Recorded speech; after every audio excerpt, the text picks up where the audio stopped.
خلص فيه وسام ابو علي مقابل 2 مليون يورو. وسام ابو علي ده لعيب فلسطيني بيلعب بره والاهلي هيجيبه.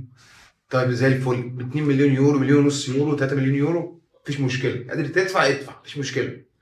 بس انا بقول يعني بنبه لاداره الاهلي لحاجه: لو اللعيب ده جبته وتلعب في شنك هتفتح على نفسك ابواب جهنم.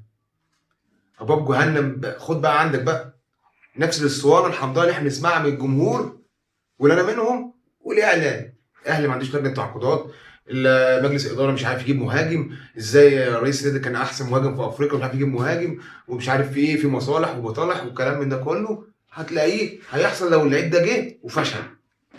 مودست جه لسه ما طلعش قماش، لسه ما طلعش قماش. الخلاصه الخبر ده، الفيديو ده عشان الخبر ده ان الاهلي خلص في وسام ابو علي مقابل 2 مليون يورو.